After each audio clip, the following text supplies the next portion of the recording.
हा स्टॉक घ्यायचा होता पण सोर्सेस खूप होते आणि डेटा नीट स्ट्रक्चर्ड नव्हता, म्हणून एंट्री उशिरा झाली आणि नुकसान झाले. हा व्हिडिओ सेव्ह आणि शेअर करा, कारण अशी कन्फ्युजन मार्केटमध्ये महागात पडते.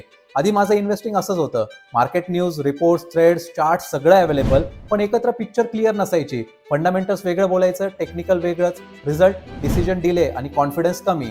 मग प्रोव्ह्यू वापरायला सुरुवात केली. वर्कफ्लो खूप सिम्पल आहे. प्रोव्ह्यू मधून मी जे जनरेट करतो त्याचं हे एक उदाहरण आहे. आपले स्वागत आहे. आज आपल्याला 5 महत्त्वाच्या जागतिक आणि भारतीय बाजार बातम्या सांगणार आहोत, त्यांचे बाजारावरील परिणाम समजावून सांगणार आहोत आणि भारतीय सेक्टर्सवर त्यांचा काय प्रभाव पडू शकतो हे पाहणार आहोत. पहिली मुख्य बातमी म्हणजे व्हेनेझुएलामधील मी याचा वापर करतो डेली मार्केट टेक्स आणि न्यूज एक्सप्लेनर्स ऐकण्यासाठी, म्युच्युअल फंड किंवा स्टॉक थेसिस शांतपणे समजून घेण्यासाठी. हे नेमकं काय आहे असे फायनान्स कन्सेप्ट 60 सेकंदात ग्रास्प करण्यासाठी, पोर्टफोलिओ लेसन्स, थ्रेड्स आणि करजल्स ऑडिओमध्ये कन्वर्ट करून रिव्ह्यू करण्यासाठी. याचा पॉझिटिव्ह परिणाम मला दिसतोय. एंट्री घेताना कॉन्फिडन्स वाढला, फंडामेंटल कारण स्पष्ट झालं, टेक्निकल कन्फर्मेशन मिळालं, इमोशनली नाही तर लॉजिकल डिसिजन घ्यायला सुरुवात झाली. मार्केट तसाच आहे, बदलली आहे माझी डिसिजन मेकिंग प्रोसेस.